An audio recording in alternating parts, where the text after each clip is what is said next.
One of the subjects of this week's Torah reading is which animals can actually be consumed by a Jews, which we usually call kosher, and which animals cannot be consumed.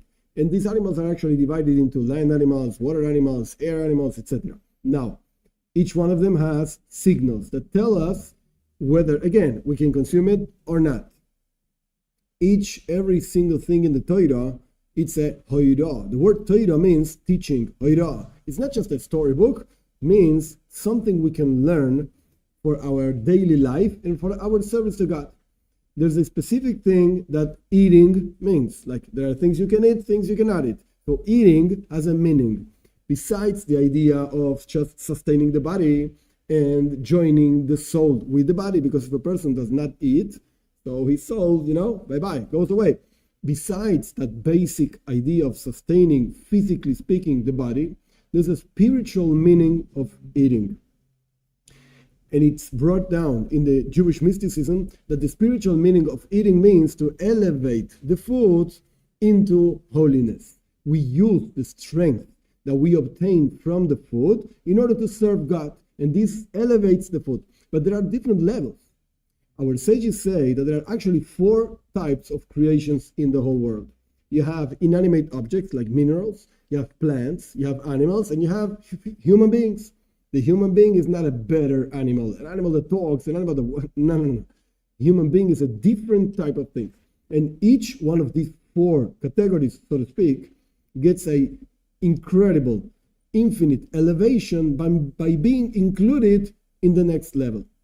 So when a plant actually absorbs a mineral from earth, etc., the mineral becomes plant.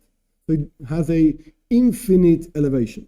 Then when an animal eats the plant becomes animal, so to speak, and gets an infinite elevation. Then when man eats the animal, so the animal becomes man, so to speak, and gets an infinite elevation. The question is, how does man get an infinite elevation? And the answer is by, quote unquote, being eaten by God. He is, so to speak, the supernal man, higher form of living, etc. He is the reality, so to speak. So when we get included within him, we are, quote unquote, eaten. By him, we get an infinite elevation. You could live your life like a regular, simple, very simple human being without any connection to God.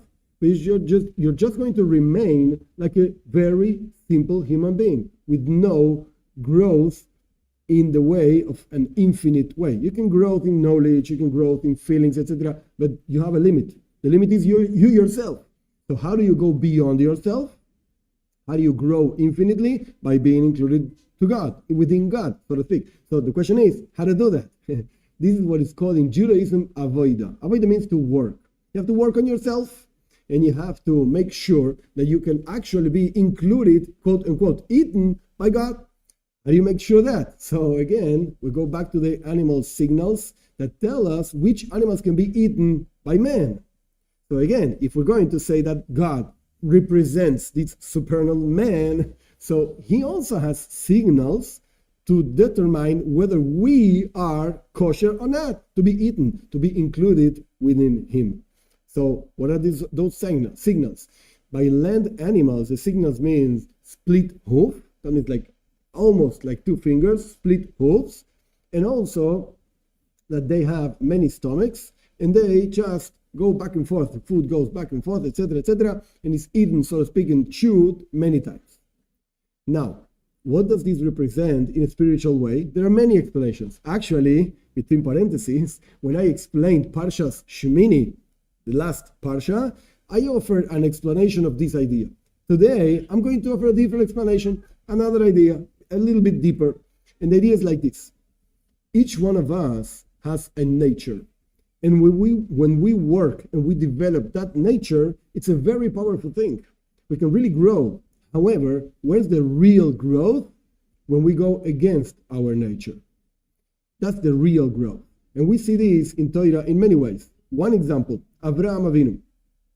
Our patriarch Avraham, he was a ish chesed. He was a kind person. He loved to do kindness all over the place, to the point that the spiritual levels above, whatever, complain to God, we don't have any anything to do in earth because Abraham is doing everything for us. So he was a kind man, kindness embodied, so to speak.